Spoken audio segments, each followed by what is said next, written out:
C'est maintenant aux différents orateurs de groupe, et donc je donne la parole à Monsieur Didier Lega pour le groupe Renaissance, pour 4 minutes. Oui, merci Monsieur le Président, Monsieur le Ministre, Monsieur le Rapporteur, chers collègues. L'évolution du budget de la mission Travail et Emploi du PLF 2024 traduit donc la priorité donnée par le gouvernement au plein emploi et au renforcement de l'accompagnement des bénéficiaires du RSA et des personnes les plus éloignées du marché du travail. En ce sens, les crédits de la mission Travail et Emploi du PLF 2024 budgétisent et concrétisent les politiques gouvernementales adoptées par notre Assemblée, à commencer par le projet de loi pour le plein emploi voté le 10 octobre dernier.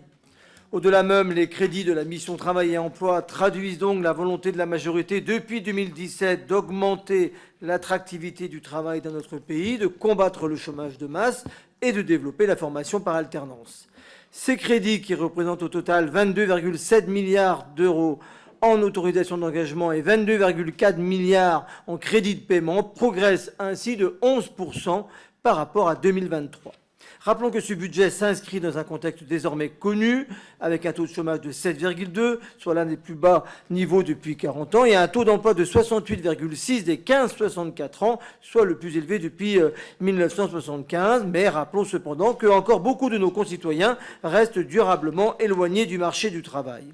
La traduction de la politique gouvernementale en faveur de l'emploi se lit dans les programmes 102, 103, 111 et 155 de la mission Travail et Emploi. Les programmes 102 et 103 représentent à eux deux les budgets structurant l'intervention publique sur le marché du travail autour du triptyque emploi, formation, accompagnement auquel nous sommes particulièrement attachés. C'est pourquoi la mission Travail et Emploi du PLF 2024 verra-t-elle le renforcement des effectifs de France Travail, Pôle emploi, avec 300 équivalents temps plein créés en 2024 pour mieux accompagner les bénéficiaires du RSA, ainsi que, ça a été rappelé par Monsieur le Ministre, l'allocation de 170 millions d'euros de crédit au renforcement de la contractualisation avec les conseils départementaux dans le cadre de la mise en œuvre de France Travail.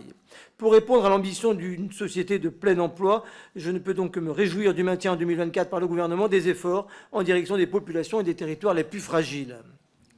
Ainsi, en 2024, sera poursuivie la politique en faveur de l'insertion des personnes les plus éloignées de l'emploi, avec 1,5 milliard pour l'IAE, l'insertion par l'activité économique, en faveur des jeunes avec un objectif de 300 000 contrats d'emploi jeunes, ou encore en faveur des personnes en situation de handicap, avec des mesures cohérentes avec celles annoncées lors de la conférence nationale du handicap du 26 avril 2023.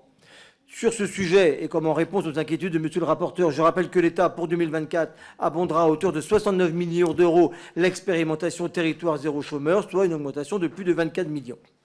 La formation des demandeurs d'emploi via un nouveau plan d'investissement pour les compétences contractualisées avec les régions, elle est budgétée à hauteur de 3,9 milliards d'euros, avec un ciblage prioritaire des formations vers les demandeurs d'emploi sans bac ou sans diplôme de niveau bac+2, les bénéficiaires du RSA et les travailleurs en situation de handicap, ainsi que les seniors.